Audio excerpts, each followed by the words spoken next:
Hello student, this is आकाश शर्मा और maths में हमारा टॉपिक चल रहा है रचनाएं। रचनाओं के बारे में पिछली कक्षाओं में काफ़ी अच्छे से पढ़ चुके हैं। हम किस प्रकार रचनाएं करते हैं। हम समबाहु त्रिभुज की रचना, त्रिभुजों की रचना, किसी भी प्रकार की रचना, किसी भी कोण की रचना प्रकार और पटरी की सहायता से हम कर सकते हैं, जिसमें हम चांदे का प्रयोग भी कर सकते हैं। और इससे बेस हमने क्वेश्चनों को करा, रचनाओं को समझा। आइए अभ्यास प्रश्न 11.2 में आगे हम रचनाओं के बारे में जानते हैं। देखिए, आपको दिया गया है क्वेश्चन नंबर 1। एक त्रिभुज ABC की रचना कीजिए जिसमें BC क्या है आपका 7 सेंटीमीटर, एंगल B क्या है आपका 75 डिग्री और AB प्लस AC बराबर क्या है आपका 13 सेंटीमीटर। अब रचना के चरण देखेंगे आप। क्या? नंबर 1, 7 सेंटीमीटर लंबाई का रेखाखंड BC बनाया। अब देखिए, BC आपने बनाया, B से लेकर C तक आपने बनाया। कितना है आपका? ये 7 सेंटीमीटर। ये बात आपको समझ में आई। अब देखिए, बिंदु B पर आशंकित पटरी, रूलर तथा प्रकार की सहायता से 75 डिग्री का कोण CBX CB और X ये हमने यहाँ से बनाया। ये यहाँ से हम जोड़ देंगे इस लाइन को, और इस लाइन को हम यहाँ से यहाँ जोड़ देंगे। ये हमने किससे बनाया? रूलर पटरी की सहायता से अंशांकित हमने बनाया है। फिर थर्ड क्या आता है? B को केंद्र मानकर तथा 13 सेंटीमीटर त्रिज्या लेकर एक चाप बनाया। अब देखिए, हमने क्या किया? AX को D पर काटता है। AX को किस पर काटता है? D पर काटता है। अब देखिए, CD को मिलाया और तथा CD का लंब समद्वि भाजक PQ को बनाया। अब BD को बिंदु A पर काटता है। अब देखिए, BD, ये BD आपका आ गया और ये किस बिंदु पर काट रहा है? A बिंदु पर इसको काटता है। अब क्या किया? 5th पॉइंट में AC को हमने मिलाया, A को C से हमने मिला दिया। अब त्रिभुज ABC क्या है? अभिष्ट त्रिभुज है। अब त्रिभुज ABC क्या है? अभिष्ट त्रिभुज है। अब रचना की पुष्टि देखिए। A DC के लंब समद्वि भाजक पर स्थित है, जिसमें AD बराबर क्या है? AC के।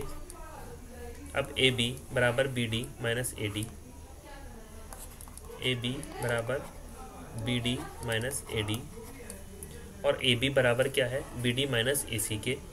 अब देखिए, AB प्लस AC बराबर क्या है? BD। ये बात आपके अच्छे से क्लियर हो गई। अब नेक्स्ट देखिए, क्वेश्चन नंबर आपको दिया गया है 2। एक त्रिभुज ABC की रचना कीजिए जिसमें BC क्या है? 8 centimetre, BC is equal to 8 centimetre, B क्या है आपका 45 डिग्री और AB माइनस AC क्या है आपका 3.5 सेंटीमीटर। तो अब हम देखेंगे, B और C, BC आ गया, ये आपका एक बिंदु आ गया। देखिए, अब रचना के चरण देखते हैं। 8 सेंटीमीटर लंबाई का एक रेखाखंड BC बनाया। अभी क्या है? 8 सेंटीमीटर है इसकी लंबाई। अब बिंदु B पर अंशांकित पटरी रूलर तथा प्रकार की सहायता से 45 डिग्री का कोण CBX बनाया। अब CBX आपने बनाया, यहाँ से हमने ये बनाया CBX, ये X आ गया आपका। ये पूरा हमने प्रकार और पटरी की सहायता से बना दिया। A को हमने C से मिला दिया। अब देखिए, B को केंद्र मानकर तथा 3.5 सेंटीमीटर त्रिज्या लेकर एक चाप बनाया जो AX को D पर काटता है। अब 3.5 सेंटीमीटर त्रिज्या लेकर और हमने AX को D पर काटता है, जो AX को किस पर काटता है? D पर। D पर इसने काटा है इसको। अब देखिए, CD को मिलाया और CD का लंब समद्वि भाजक MN बनाया। अब M और N हमने बनाया, ये हमने चाप लगा दिया और इसको यहाँ से हमने काट दिया। ये बात आपको इतनी समझ में आई। अब जो बढ़ाई गई भुजा है BD को बिंदु A पर काटता है बिंदु A पर काटता है। अब AC को मिलाया, A और C को हमने मिला दिया यहाँ से। अब त्रिभुज ABC क्या है? अभिष्ट त्रिभुज है। तो त्रिभुज ABC क्या है? अभिष्ट त्रिभुज है। अब देखिए, रचना की पुष्टि में देखिए, बिंदु A DC के लंब समद्वि भाजक पर स्थित है और हमने क्या लिया है? AD और AC हमारा क्या आ गया? बराबर आ गया। अब देखिए, BD और AB माइनस AD और आपका B D A B minus A C, तो ये क्या आ गया A D is equal to A C. इस प्रकार हमने इसको किया है, क्वेश्चन को अच्छे से समझा है।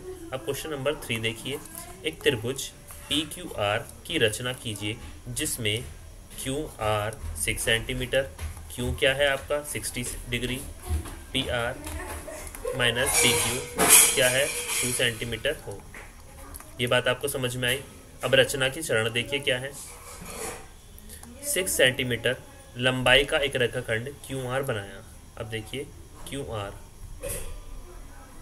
ये क्यू है आपका और ये है आपका आर, कितना आ गया आपका 6 सेंटीमीटर। अब बिंदु क्यू पर आंशिक पटरी, रूलर तथा प्रकार की सहायता से 60 डिग्री का कोण आर क्यू एक्स बनाया तथा क्यू एक्स क्यू को के तक बढ़ाया। कहाँ तक बढ़ाया? के तक बढ़ाया। क्या आपने क्यू लिया है और इसको 2 सेंटीमीटर का लेके आपने कहाँ तक बढ़ाया? के तक बढ़ा दिया आपने। ये हमने यहाँ से इसको बढ़ा दिया क्यू की सहायता से। अब क्यू को केंद्र मानकर तथा 2 सेंटीमीटर त्रिज्या लेकर एक चाप बनाया जो क्यू के को एस पर काटता है, जो क्यू के को एस पर काटता है।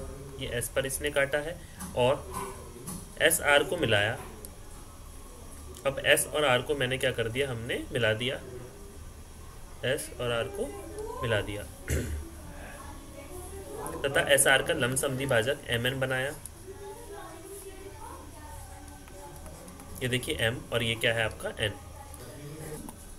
अब देखिए आपका पी आर को मिलाया हमने और क्यू को बिंदु पी पर काटता है। अब पी आर को मिला दिया, पी से आर को मिला दिया हमने, इस प्रकार ये क्यू आर आ गया आपका। और ये हमने क्या लिया था, एक हमने प्रकार की सहायता से इनको काटा है। अब देखिए त्रिभुज पी क्यू आर, अब देखिए त्रिभुज पी क्यू आर ही अभिष्ट त्रिभुज है।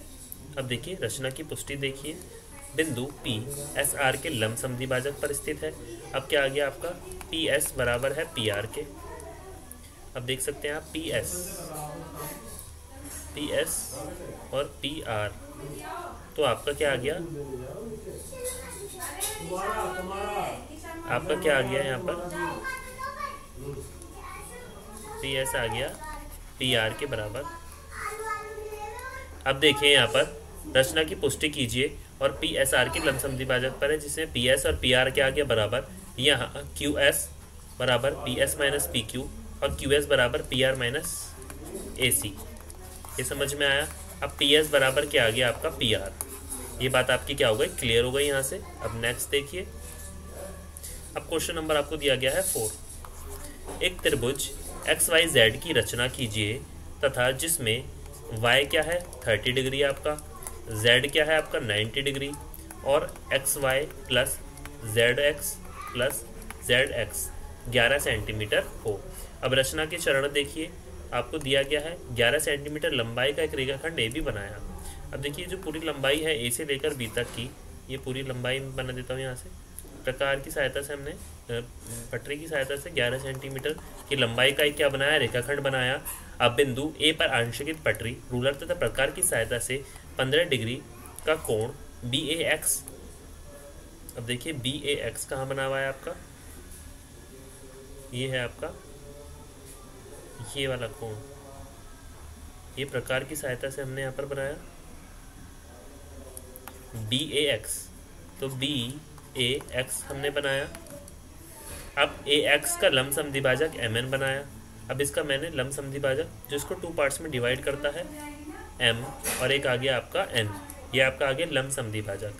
और ए बी को बिंदु वाई पर काटता है। कहाँ पर काटता है, बिंदु वाई पर। तो ये वाई बिंदु, यहाँ पर जो बिंदु है इसको हमने वाई मान लिया। और बी एक्स का लंबसमद्वि भाजक एस टी बनाया। क्या बनाया, एस टी। एस से लेकर टी तक हमने इसको बना लिया। और ए बी को इस प्रकार लेंगे कि बिंदु Z पर काटता है। बिंदु Z का है आपका, ये रहा बिंदु Z ले लिया। अब एक्स वाई और एक्स जेड को मिलाया। एक्स वाई आपका ये रहा, यहाँ से वाला एक्स वाई और ये आपका आ गया एक्स जेड, इनको आपस में मिला दिया। अब एक्स वाई जेड ही अभिष्ट त्रिभुज है, तो हमारा एक्स वाई जेड ही क्या है, अभिष्ट त्रिभुज है। ये बात आपको अच्छे से क्लियर हो गई। तो हमने किस प्रकार बनाया, फिर हमने यहाँ P वाला पॉइंट बनाया था, ये हमने ये R बिंदु लिया था, यहाँ हमने चाप लगाई थी और इन चाप की सहायता से हमने ये P बिंदु है और एक बिंदु हमने यहाँ पर लिया था। इस प्रकार इसको हमने M से MN समद्वि भाजक है, इसके समद्वि भाजक आपके XY हैं। तो इस प्रकार हमने दोनों को लिया था। अब नेक्स्ट देखते हैं। अब देखिए y ax के लंब समद्वि भाजक पर स्थित है, जिसमें ay बराबर है xy के, और z bx के लंब समद्वि भाजक पर स्थित है। तो bz और xy क्या है बराबर, तो xy और आपका bz ये आपके क्या आ गए, बराबर आ गए। तो xy आपके xy बराबर है bz के और आपका ay बराबर है xy के। तो आपका ay ये आ गया और ये आ गया xy। तो ये ax और ये आपका ay, ये दोनों बराबर आ गए आपके यहाँ पर, और आपके bx और bz आ गए बराबर। अब यहाँ ab बराबर ax ay plus zx zb is equal to ab is equal to xy plus yz और xz। तो ay और xy और z bz is equal to xz। ये बात क्लियर हो गई।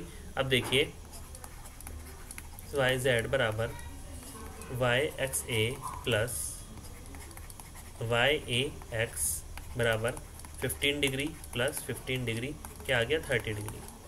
इसी प्रकार एक्स वाई आपका आ गया यहाँ पे एक्स वाई जेड और वाई बी एक्स वाई बाह्य कोण है। तो आपका एक्स वाई जेड और एक्स आपका जेड एक्स बी क्या आ गया, एक्स जेड बी क्या आ गया 45 डिग्री प्लस 45 डिग्री। तो आपका एक्स वाई जेड का आपका आ गया मान किसका, एक्स जेड वाई का मान आ गया 90 डिग्री। तो आपका जो कोण है कौन सा, एक्स जेड और वाई, इसका मान कितना आ गया आपका 90। ये बात आपको अच्छी समझ में आई। अब नेक्स्ट देखिए। अब क्वेश्चन नंबर आपको दिया गया है 5। एक समकोण त्रिभुज की रचना कीजिए जिसका आधार 12 सेंटीमीटर और कर्ण और एक अन्य भुजा का योग क्या है 18 सेंटीमीटर है। अब रचना के चरण देखिए। 12 सेंटीमीटर लंबाई का एक रेखाखंड बनाया। अब देखिए एक रेखाखंड बनाया 12 सेंटीमीटर का। ए का आंशिक पटरी लेकर रूलर की सहायता से 90 डिग्री का कोण BAX बनाया। अब क्या बनाया आपने, BAX, ये पूरा 90 डिग्री का आपने एक कोण बनाया।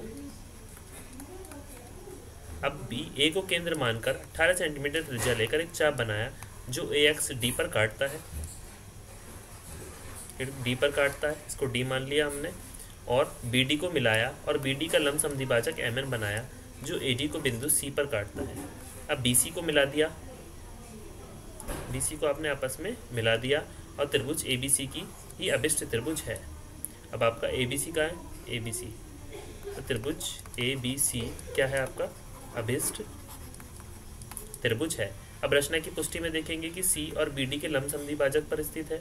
देखिए इस प्रकार ये आपका M आ गया।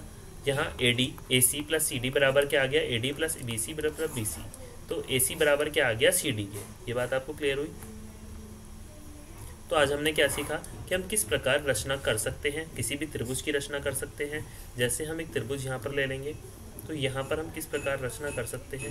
हम कई सारे त्रिभुजों को लेकर भी एक रचना कर सकते हैं। हम कितने प्रकार का कोण बना सकते हैं, हम एक पूरी प्रकार की रेखा खींचते हैं जिसमें हम एक रेखा यहाँ लेते हैं, एक कोण हमने यहाँ से चाप लगाएंगे, फिर हमने एक चाप यहाँ से लगाया और ये चाप हमारे इस प्रकार लगेंगे, एक चाप हमारा ये, एक चाप आपका ये चाप लगाते लगाते हम सारे चाप के अंदर एक छोटा सा कोण बनाते हैं जिसको हम ABC नाम दे सकते हैं या XYZ नाम दे सकते हैं, या इसके प्रकार से हम इसका नाम दे सकते हैं कि हमने किस प्रकार इसको लिया है, कि XYZ को हमने कैसे लिया है। तो what did we learn today, कि हम किस प्रकार रचना कर सकते हैं किसी भी त्रिभुज की, किसी भी प्रकार की सहायता से, किसी भी चांदे की सहायता से। अब एक चांदा ले लेंगे हम जिसमें हमारा एक ये पूरा आता है जिसको हम D बोलेंगे, इसमें कई सारे आपके कोण होते हैं। तो इसकी प्रकार की सहायता से हम किसी भी कोण की माप को ले सकते हैं और त्रिभुज का निर्माण कर सकते हैं। इस प्रकार का एक चांदा आएगा और एक आपका प्रकार इस शेप का प्रकार बना हुआ होता है। अब प्रकार में आप चाप भरेंगे, यहाँ आप पेंसिल लगाएंगे अपनी और यहाँ से आप इसको चाप लगाएंगे तो आपका क्या बन जाएगा, एक तो प्रकार की सहायता चाहिए आपको, एक आपको चांदा चाहिए और एक आपको स्केल की सहायता इसमें होती है। जिस पे आपके नंबर दिए गए होंगे 1 2 3 4 5 6 7। तो आपको 6 जितने मीटर का आपको स्केल चाहिए उसको आप यूज़ कर सकते हैं। आगे का हम नेक्स्ट क्लास में सीखते हैं।